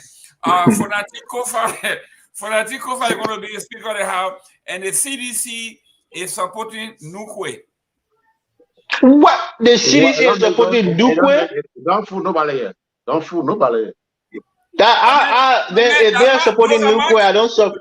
Hold on, Mr. Kamara, that's my candidate. You can't tell me I can't have those are my candidates. Why would the CDC support Nukwe instead of Sir Joseph? I don't even understand that. So Sir Joseph was the chair on the executive. He has an intimate knowledge of how the executive work and trying to hold their feet to the fire, and you want to pull Emmanuel Nukwe there? Are you kidding me? Come on. Sir Joseph have not shown interest. He never put his hand in the race. No, that's why you gotta convince him. It's not just about showing interest. He has the regulatory experience and the leadership attributes. Your preferred candidate is Sir Joseph. Yes, I would say Sir Joseph is well qualified. And he's well popular. Just by the last election, he won over 200,000 votes.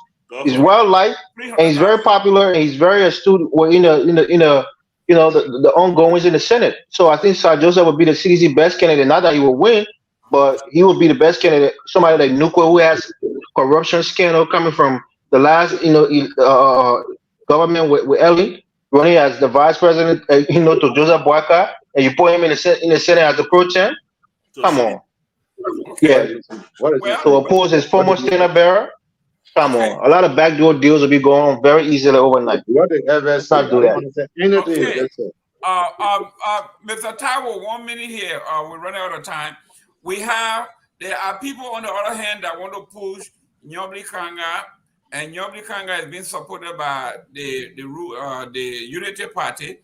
But this gone election, the Liberian people said no to Unity Party leadership. They only gave them the presidency. The Liberian people voted in the House majority for CDC. In the Senate, the Unity Party, Liberian people gave them only one seat. One seat. How can they now come and say they want to push someone for the Senate seat?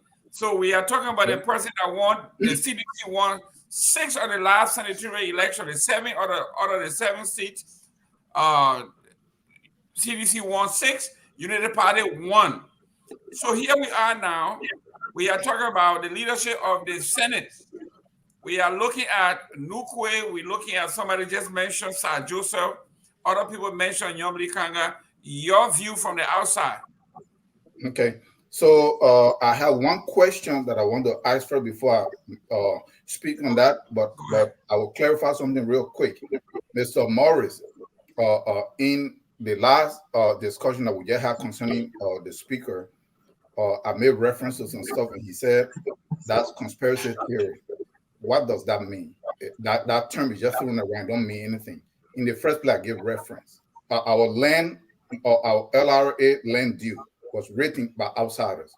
The oil deal, I was here in Houston.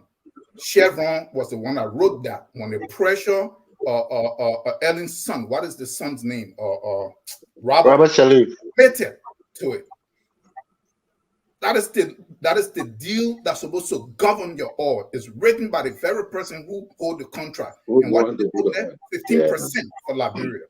So when I'm saying anything, I'm not guessing them from out of nowhere. I'm familiar with it. I follow it. I attend different conferences in Washington, D.C., here in Houston. So I'm very aware of those. So there is no conspiracy theories around it. I just want to make reference to that. When it comes to the speakership, what happened to Buffer Chambers? I'm just asking, did he win this going term? No, he lost.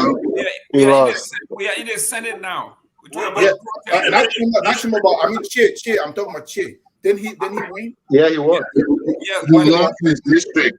The party is not taking him anymore. He doesn't have the support. Okay. They were like a vote of no confidence. That's correct. Okay. So, but what happened here is this, for Nyobli to run the way I see it. Here are people who have a major split all over the place and all kinds of backstabbing. What power would she have in terms of uniting people with all of the stuff that went on if she took over that post? Wouldn't that be a very difficult area for her to even navigate with all of the stuff that went on? Just who you supporting? Huh? Who you supporting? Oh, for me, I really don't support no candidate. I don't support candidate. Yeah, I don't support candidate. I just look at who can come in there and do something better. I'm not familiar with Sir Joseph, so I don't know him. I know that they say he was the COVID guy that did, Ebola guy that did a lot of stuff in the community, so they love him because my cousin lives in this community. That's about it. Nyobli Kanga has been there for a long time, but I don't know. I don't think she's going to be strong enough with respect to everything that went on. She's not going to be able to bring anybody together. to really move anything forward. I don't think so, personally. Because it seems like she found it difficult to navigate and bring people together. I seen her losing the party that Bromsky put her in charge of, the Musa ability, and she was pretty much like forced out. So I don't think she has the clout for her to be able to function at that level. I don't think so. Mr. Padmore, here we are. Yomli Kanga is being vilified, and rightfully so. This is a woman who in parliament took a hot Don't bring up pre-Josie talking point, please. Listen, this woman took a hot boiling cup of tea and pour it on the head of a certain senator. I want pre-Josie say they picked over to be just Braga vice president because she got hot temper. So don't use as a talking point against Mr. Padmo, can a person who did that to a colleague in chamber, in the presence of everybody, and she was sanctioned for that, can she now come back and say she can unify and lead? Do you see that happening? Who had she put it on, please? Who had did she put it? Joseph.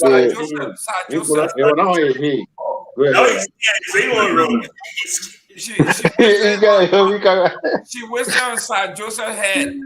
Wow. You know that was Look, here's the thing. Look, because given some data, their puzzle. You move on. You talk about Musa Beleta, you can't be there. You can't.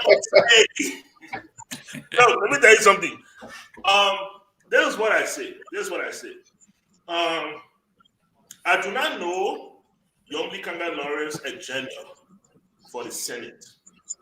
I have not seen in the since 2019, I have not seen Yomli Kanga Lawrence champion any position in the Senate. Stand and say, look, this is wrong. I will be the face of this and I'll move forward. You know, even down to the $30,000 when you're anything. Okay? I don't think she has earned that. Yomli Kanga Lawrence is being into this position because she stepped aside so that Jeremiah Kunku enter. And in return, they're trying to pacify her. And so, oh, rescue mother, you choose speculation. So let you the one. Say you since we took the VP from you, let you the 1 year, at least the one it will certify you small for all of the sacrifices, all of the work you did for the campaign, and all of the votes you brought from Bassa. Let's give this to. We need to stop doing that. Who is supporting leaders who will drive the country forward, not reward people because of political activity. We did this in the last government. That man that Jefferson Koijee ended up at City Hall. Not because he was qualified, but because he was a youth chairman and he brought the youth in the youth vote. So we are to the presidency. My person for President Pro-Tempore is Abraham Darius Delon, the life. Oh my God. Are you kidding me? This man has stood up for issues. He has been the face of the opposition. He has to. If it were not for Darius Delon, today, we will not know how much senators making. Yomli Kanga Lawrence was already senator. It took Darius Delon to come to the Senate and say, the 5 paycheck they gave me, I will put it aside. If it wasn't for Darius Delon, he wouldn't have stood up for many things in the Senate. He also say, we're not going to tell you 4 pages, he took it. He also say, we're not going to tell the guy, he took it. We're not going to fly business, he flew business. He brought a blue plastic bag, he said he had a talent sheet, he didn't have it. So he's inconsistent, he's a liar. So get trusting. Mr. Padmore, when you're having a bad day, you have a bad day. I mean, you keep slipping and slipping. Imagine he made a machine when you go Mr. Padmore, you wear blue bag today. We're so bad in a blue bag. Mr. Padmore, you are on a roll. Go ahead. I give you a chance to will Dylan not support Yomli? And that is one of the things you have to consider. if their intent is to make Yombly Senate Pro Tem, I'm sure Dillon will not contest if she is to be the one. Let me tell you something. Dillon is answerable to the people. Dillon is not answerable to Yombly. He's not answerable to Joseph Boakai. Okay? If the people rise up and say, Dillon, we want you, Yombly will have to step aside. Dillon will not force Yombly in a position when the people speak. And that's the same thing what Elvis said. Look, we can't wait for leaders to always be the ones to say, oh, I want this. Sometimes I agree with you. We have to appeal to leaders and say, no, this is why we want you. Okay? When even Jeremiah Kuhn brought things to the Senate on behalf of CDC, it was Dallas Dillon that stood up against that. When the Musa Benete thing on about the gas thing, who stood out against it? It was Dallas Dillon that stood out against it. It's the same person I'm talking about right now. This is a man that I know will stand up for the truth. He will stand up for the facts. He will go against the brown paper bag nonsense that happening in the Senate. Mr. Pat, what I meant to the $30,000. He told that $30,000 that was illegal. And he shouldn't have taken. He took it. He's a part of the. He's a part of the system. No. I said, should have been. I said, should have been illegal. Mr.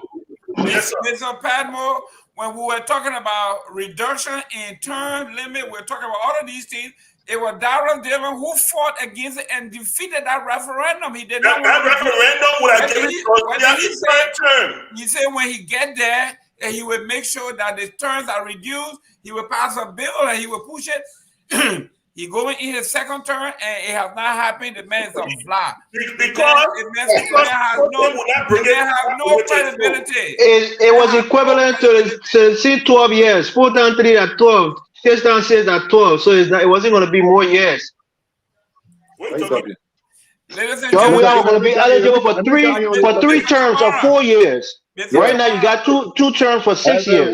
It's the same amount. Mr. Kamara, I just explained it to you. No, this is for Mr. Kamara. Your choice in the Senate Pro Tem.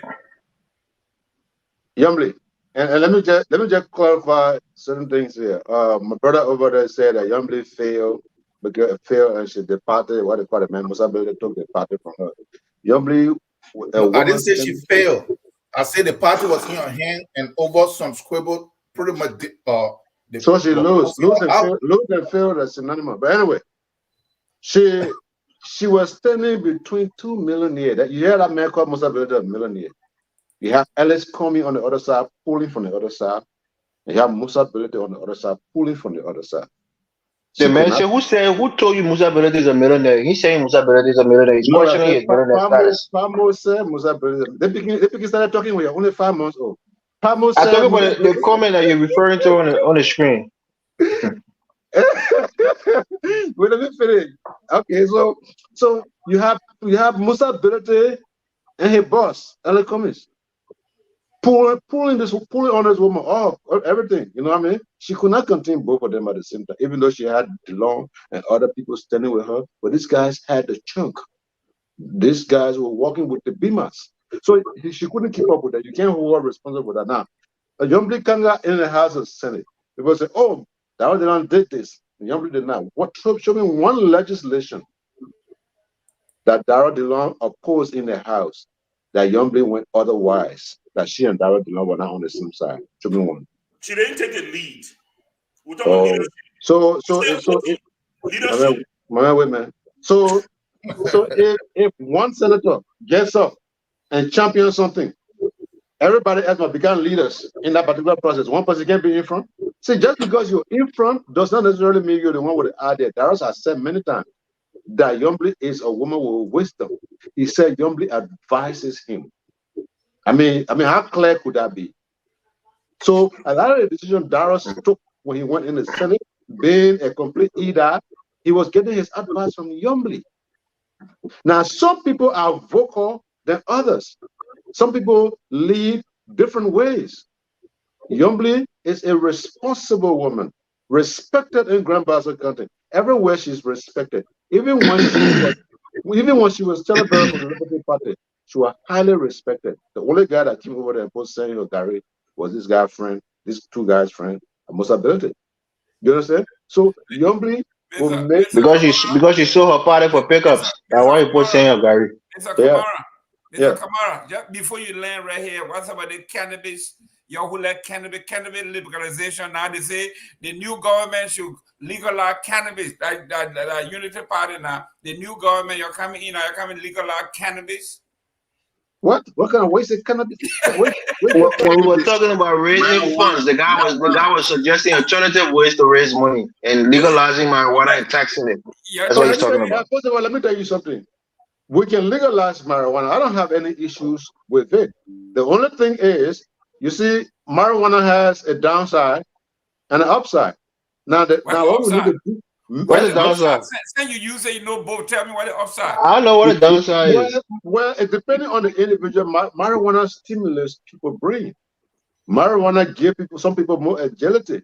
Marijuana keeps some people alert. It does. It works for some people in mysterious ways. All right. Marijuana heals different kind of fever. Sometimes even malaria. It helps with glaucoma. So it's a medical benefit. Marijuana has a lot of good benefit, but to what extent are you going to legalize? Are you just going to leave it open wide? No, you can have some kind of regulation. But I'm not against I wouldn't smoke it, but I'm not against it. You see, ladies and gentlemen, Mr. Kamara had done a Bill Clinton on me here. He said, Bill Clinton said, I smoke, but I didn't inhale. This man said he know all the good things that marijuana does, including agility. You can jump high when you smoke. He said you don't smoke it. Mr. Kamara, I like you. You are real. Yeah. Well, if I recollect correctly, one of the decrees Simon Kondo passed was that marijuana is legal if when they catch you with it, you just need to smoke everything that you got.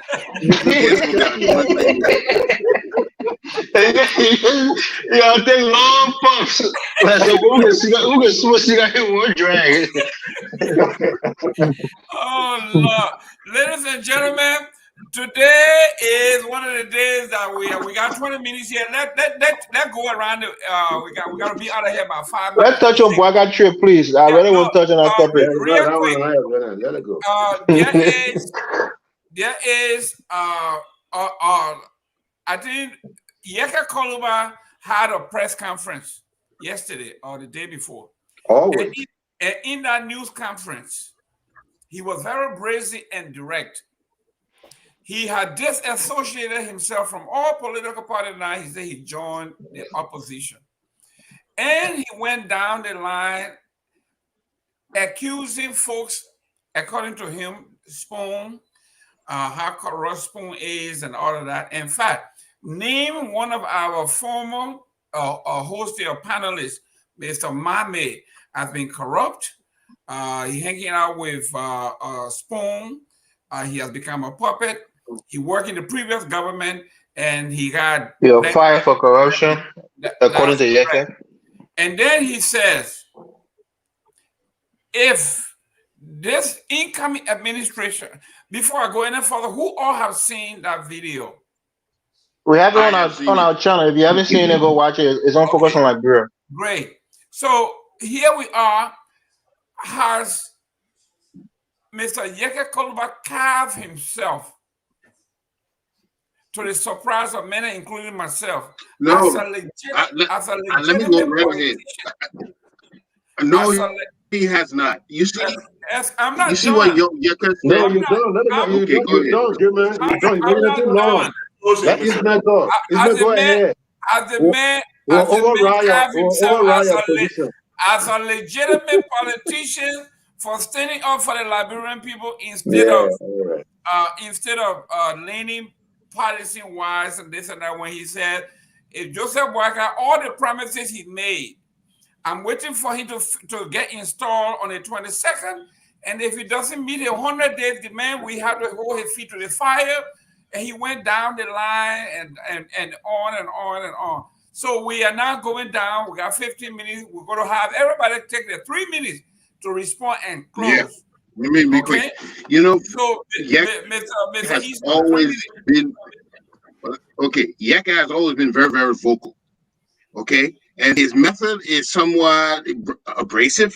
if you want to use a light word, but he's always been frank and honest. He said while on the campaign trail that he was going to hold no matter whether it was Cummings, whether it was Boakai that came out victor, he was going to hold them to the fire to do the things that they were against.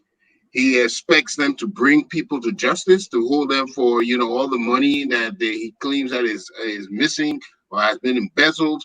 He wants to see that happening, and that is up to the leadership of the government, including George Weah. So he is already setting the stage because now he's holding them accountable, and this is something he's done all the time. And what is good for the Liberian people about, because he is clearly advocating for justice for the Liberian people. He's not siding with anybody, and this is what we've been needing in that Senate and House for a very long time. Somebody who's on the side of the Liberian people, and that's where he says he is, on the side of the Liberian people. Thank you so much. Thank you so much. Thank you. Mr. Padmore. You want me to go? Yes. Okay. So very quickly, look, Yekeh is right. And one thing I admire Yekeh for, one reason why I support Yekeh. Yekeh has made it very clear. Me, I'm an opposition person.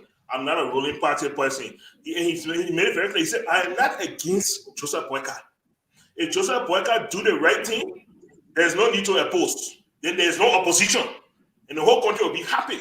The only time opposition come into place, the only time opposition get power is when the leadership and the right people don't do the right thing. I think it was totally fine. And so I'm going to end with the speakership. I believe Musa Hassan Belete has made a king for himself.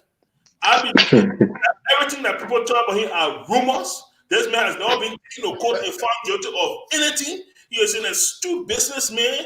He's somebody who put himself up with his own bootstraps. He has become a very successful Liberian. Where you know about Musa? Jealous and hating and Where you know about Musa? I hope you're doing business with Musa Belete, like bro, Mr. Padmore. I hope you got that man as a business partner. You gotta give Mr. Padmore a chance. The man said he's a businessman. Then he said he's not doing business with Musa Belete. The man announced it. He announced it from the beginning that he's a businessman. Why shouldn't he do business with Musa? Mr. Padmore, go ahead, continue your business. Oh no, I'm done. Oh, you done? We catch you right away. Just show you that the business deal is done. Thank you very much, Mr. Morris. Go ahead.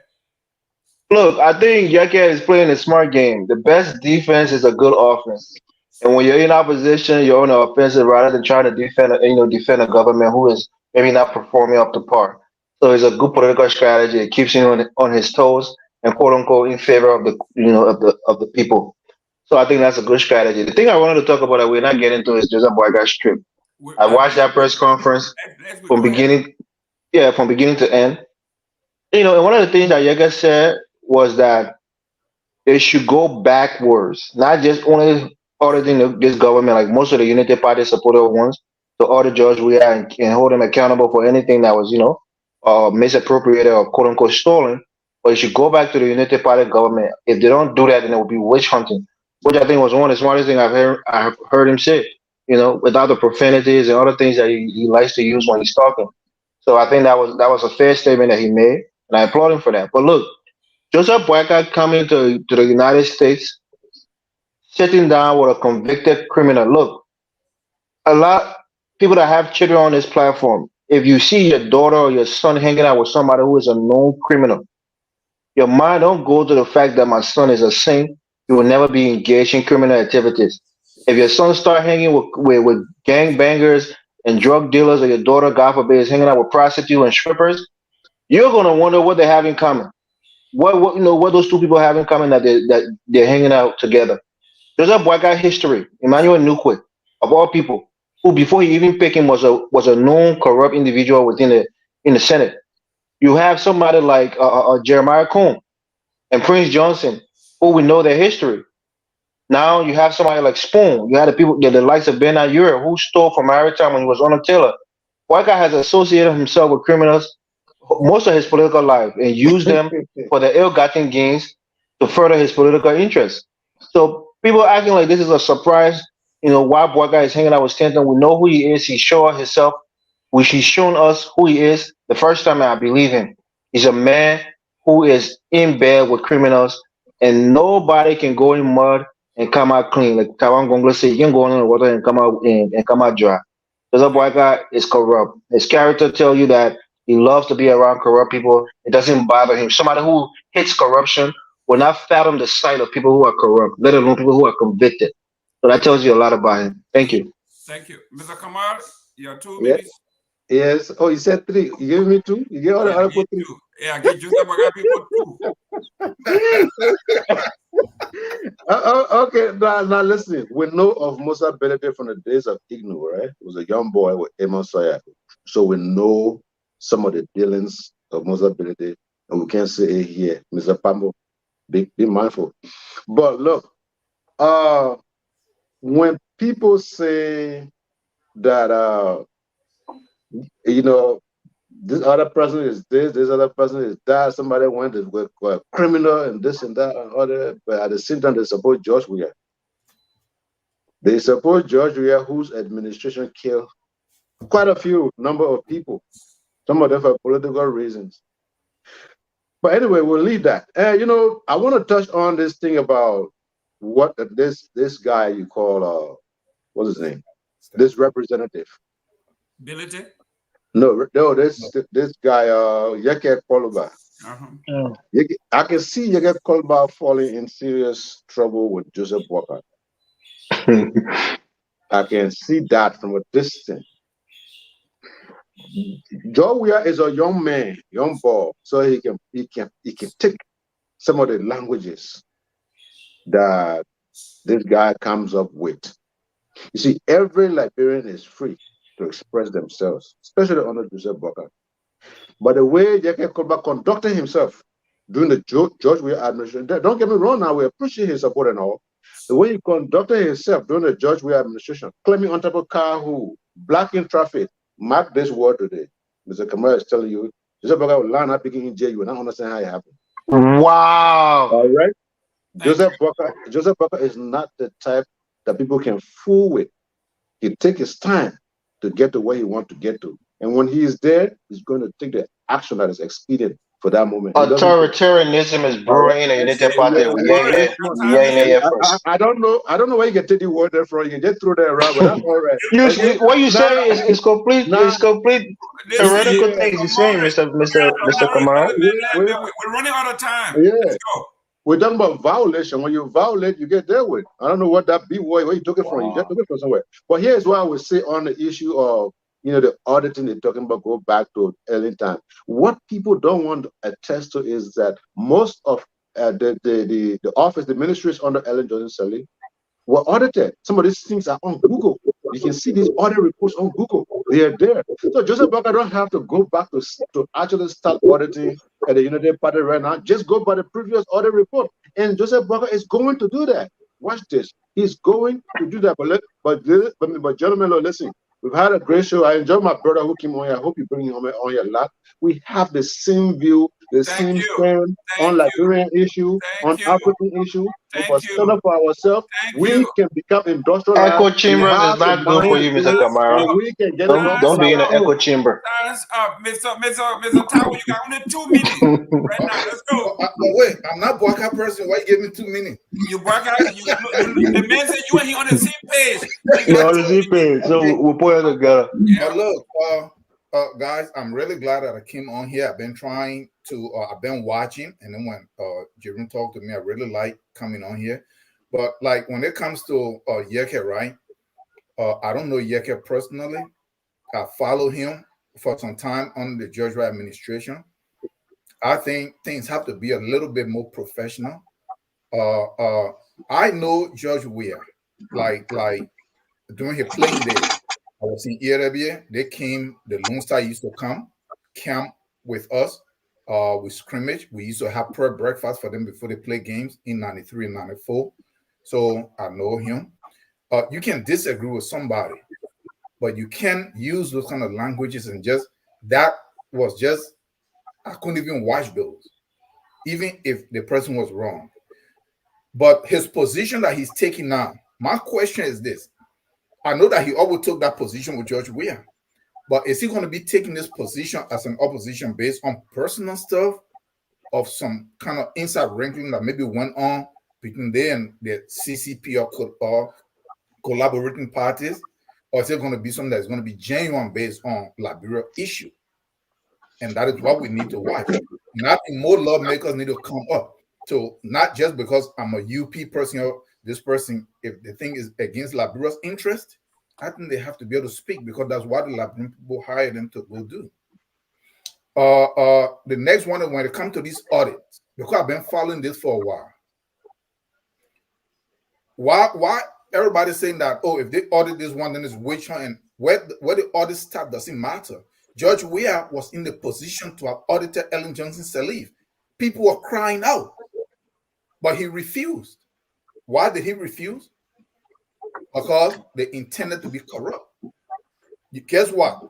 There is nothing new that is going to happen on the block. I'm sorry I know that a lot of people have hope. We should prove me wrong. But the Boakai team is not going to carry on any audit either because they too intend to be corrupt. They don't want to set that precedent. If Boakai attempt to say he's going to audit, you guys are going to see it's going to be a kangaroo audit where they're just going to jump around. It's not going to make sense.